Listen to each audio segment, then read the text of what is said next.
Assalamu alaikum, урматтуу мекендештер. Биз бүгүн Талас шаарындабыз. Талас шаарындагы жалпы кыргызстандыктарга, жалпы кыргыздарга белгилүү болгон Манас ордосундабыз. Манас ордосунда элдердин наразычылыгын жаратып аткан бир жагдай болуп атат.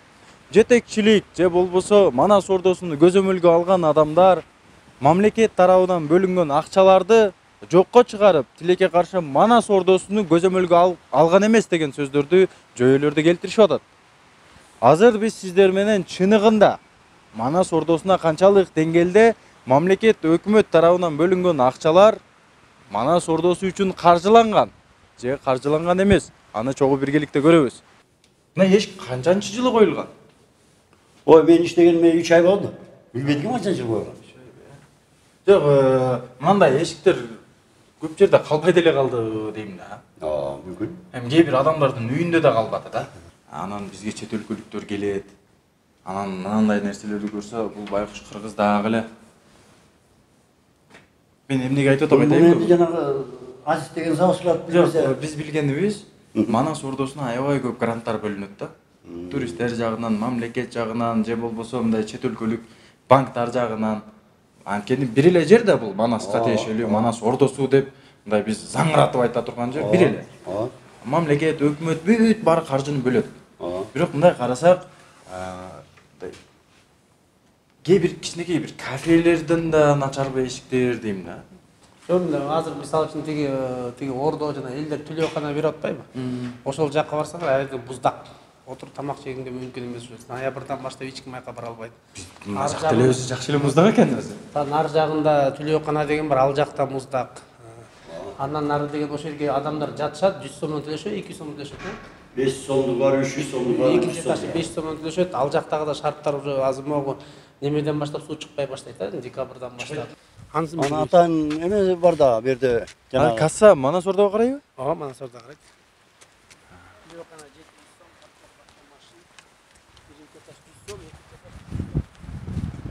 Саламатсызбы жаке? Кандайсыз? Мен Атыбай, фамилия Мергешев болот, журналист болом. Мына жакта жанагы бир реквизит көргөзүп коюпсуз да, мындайча айткандачы, мындай баалар жөнүндөчү. Ошол акчалар каяка түшөт? Ал акча деген бюджеттен да бер, бюджеттен алабыз, частный эмес да бер. Жок, ошол чогулган акча кимге тапшырылат? Бухгалтерияга бар, бухгалтерияга Тапшырылат, Орточо күнөмдүк мындай канча сом түшөт? Ар кандай азыр кишиде эле жок. Минималный менен максимальный. Азыркы учурда бир 60-70-80ге жакын киши келип калат. Ошо Манас ордону көргөзүп жүргөнбүз. Жакшы.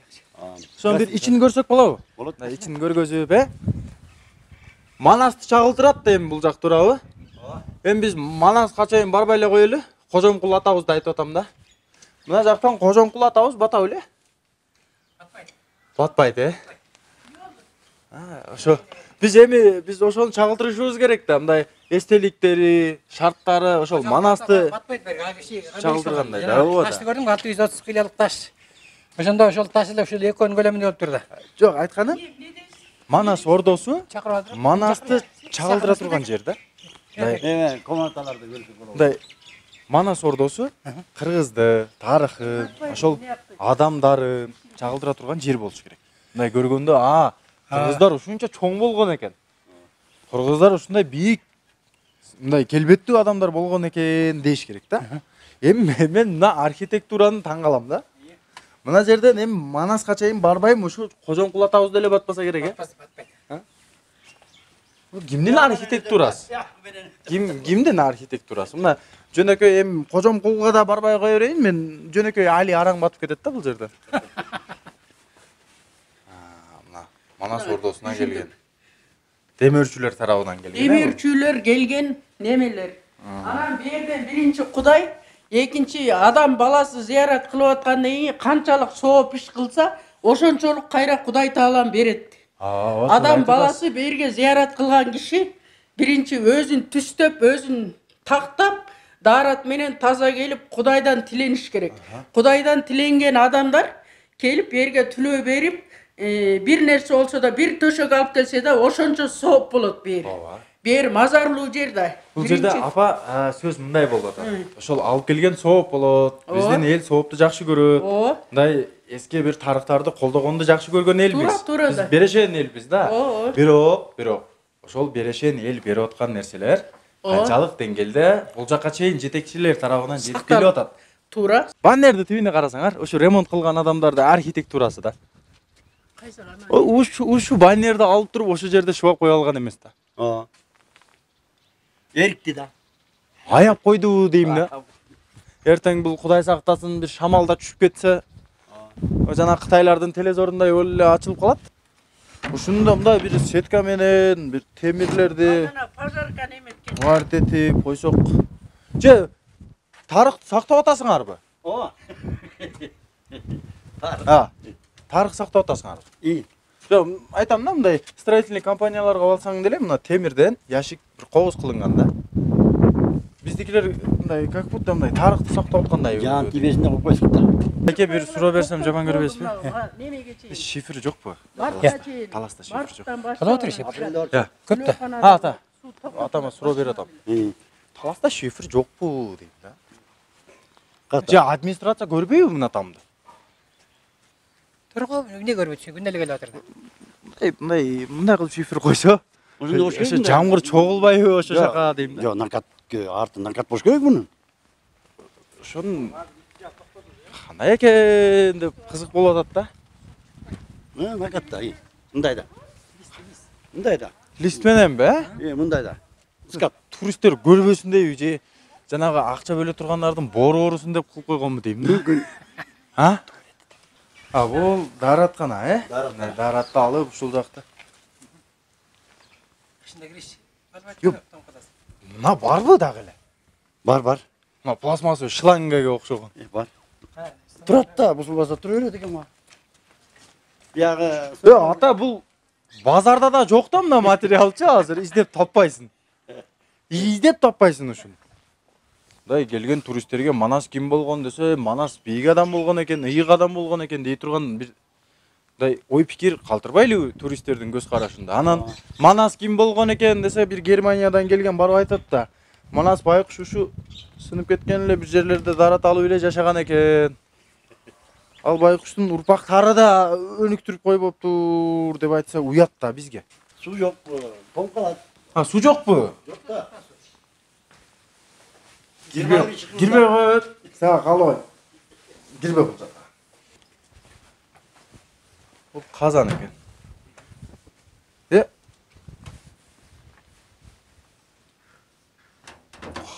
Казан ичинде. Эниңден чыгарып коем. Чыгарачы. Эмне бул?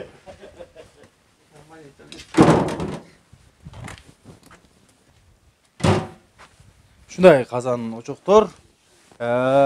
Мекендештер, бир нерсени айтышыбыз керек. Биз максатыбыз Манасты же болбосо Манас ордосуну шылдың кылуу эмес. Вот, ушул нерсени кээ бир жарандарыбыз түшүнбөй аткан болсо айта кетели.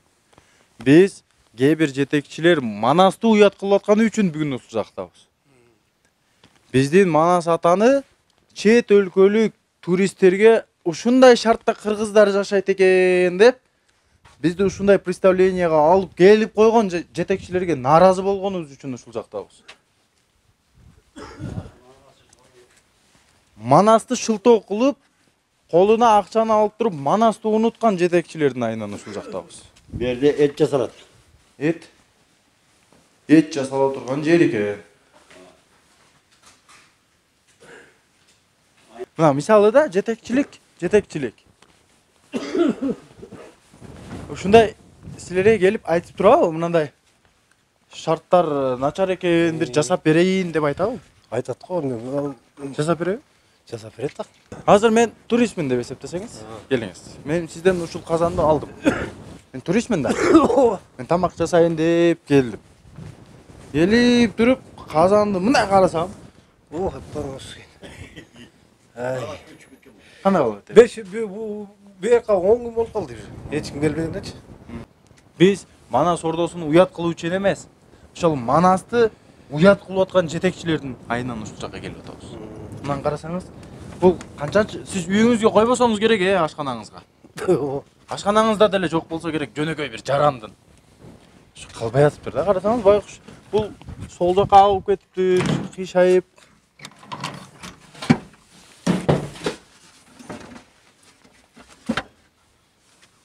Ушундай жетекчиликке айтсаңар болобу?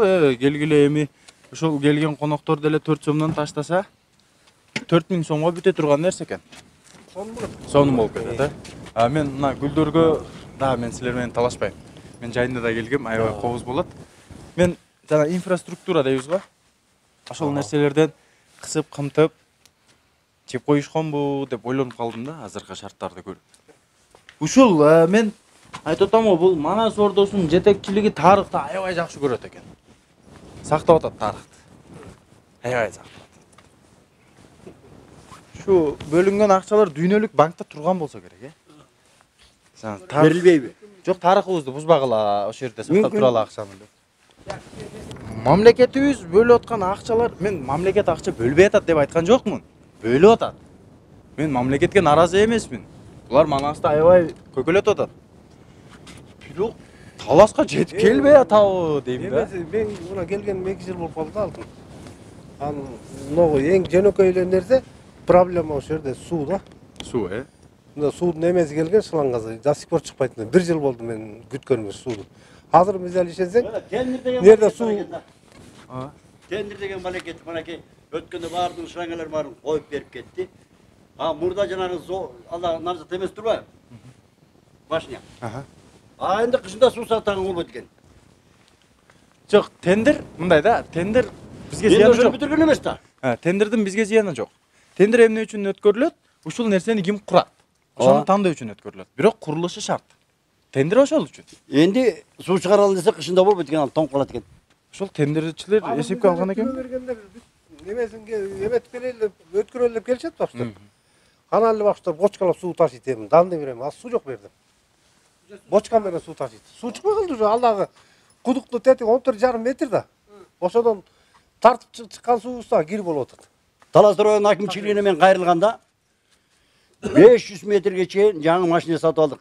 Артезан сууду чыгарганга деп. Мен айттым, Манас Ордодон ошону алып келип бурут этип чыгарып койсо болот эле да. Артезан. Чынбы? Таза. Аны кылбай атат. Мына көрүүчүлөргө айткым келип атат болгону. Мындай река кимиңерди үйүңөрдө калган? Ушул река кимдин азыр үйүндө бар? Сиздин үйүңүздө болбосо керек. Жок. Билбейм, мындай Манас Ордосу мындай, Манас Ордо эмес, тонолгон ордо болгондой эле да. Бул биз эми колубуз менен кармап тиги жегендерди. Биз көзүбүз менен көргөн жокпуз. Бирок мына жерде ишке мындай аткарылбаган иштер ушул акчалар тонолуп кеткенби деген шекти жаратып коет. Мүмкүн. Жеңил тамак жана бурдак жана башкалар үчүн 300 сом дейт. Түлөкананы жана ордодо түлөө өткөзүү үчүн 700 сом дейт. Бу жерде бурдак курганга деле болбойт. Бир кап келип итек бурдак кыласың да. Жок, тамак жасайт. Бул ошо кызматы. Ошол тиякта тамакты жасап алыш үчүн 700 сом алат экен. Ошол 700 сомдон күнүнө бир адам дейли. Күнүнө бир адам 700 сомдон таштады. Сиз айткан 95-жылдан эми эсептеп келериңиз. Мейли 95-жылды жөн эле коелу. 2015-те эле эсептейли. Күнүнө 700 сом эле бир адам. Эми жайында сезон болот, мен аны түшүнөм. 15-тен болот. Жок, ошол чез болуп да. 2015-жылдан бери 2022-ге чейин күнүнө 700 сомдон түшкөндө да ошол түшкөн кирешеден эле ремонт кылып койсок болобу? Ала кандай бир акча да. 350 күндөн, 365 күндө дебей. 350 күндөн 7 жылга көбөйтүңүз эми. 21 миң. Миллионго барбайбызбы? Тура. 7 жылда? Тура. 12 айдан эсептелинет. 20 миллионго. Жок, биз күнүн айтып атабыз.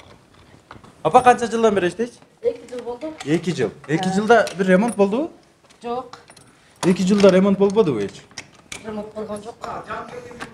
Мындай жок дегенде сезондон мурда да бир ремонт кылып чыгардыбы? Өзүбүз ремонт кылабыз, актайбыз, төшөктөр жуабыз, килемдер жуабыз. Ошондой эле жагын кылабыз да, андай ремонт деле жок. Мындай аткарылбаган иштер жөнүндө сүйлөп атабыз да. Ошо жетекчилер ошол жоопкерчиликтүү жетекчилер аткарбаган иштер да булар. Мына жерлер ачык. Өзү Итак деле мындай жылуулук жок жерде булар суук кирет. Элдердин ден соолугу, коноктордун шарты деген нерселер.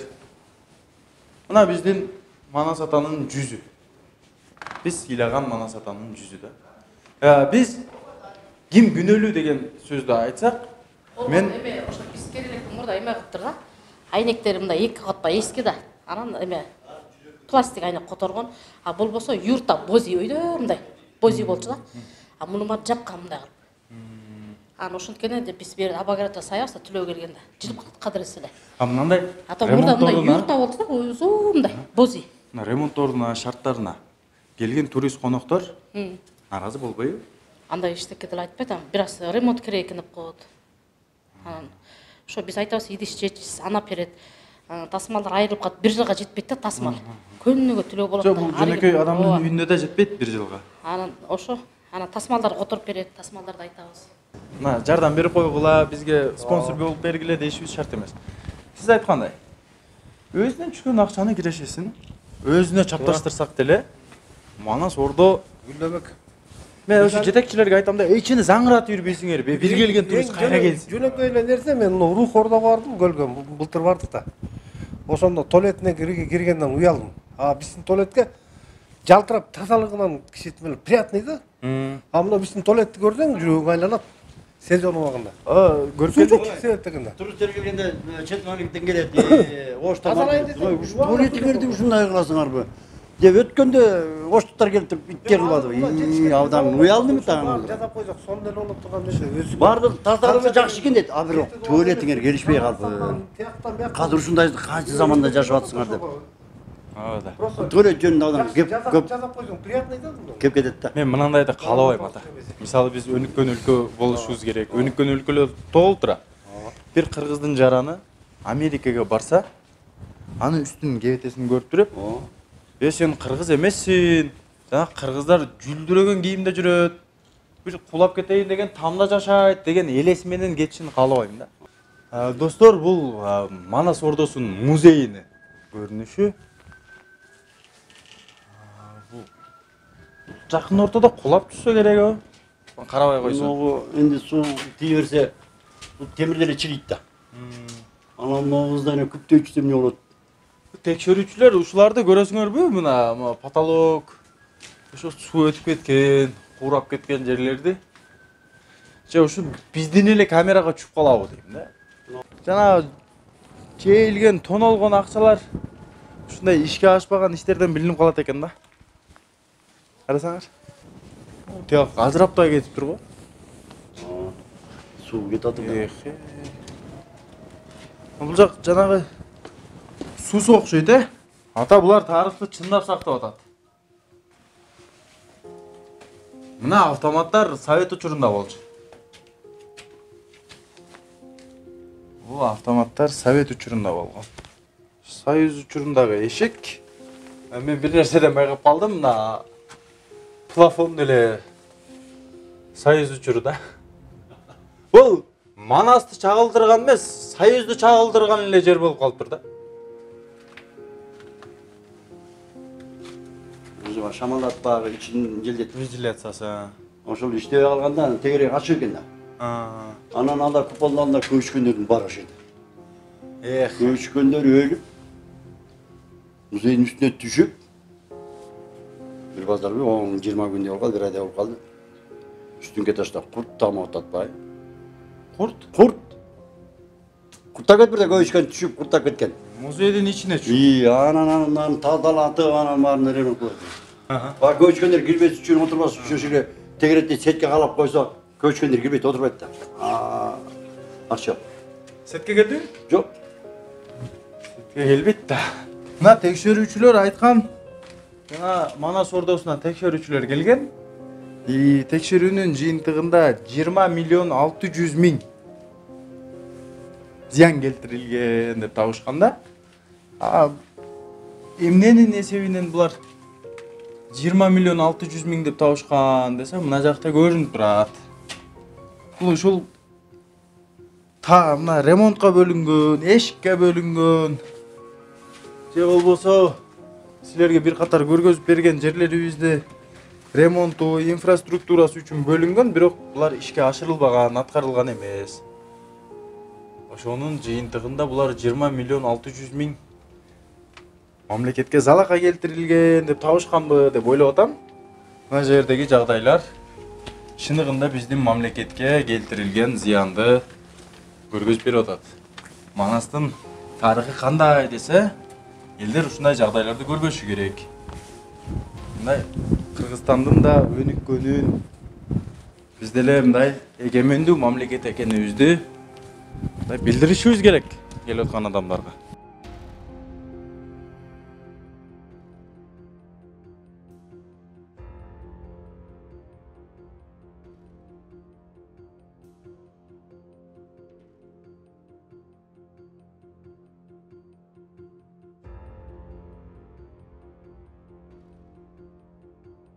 Урматтуу мекендештер, азыр чогуу Манас ордосуну көрдүк.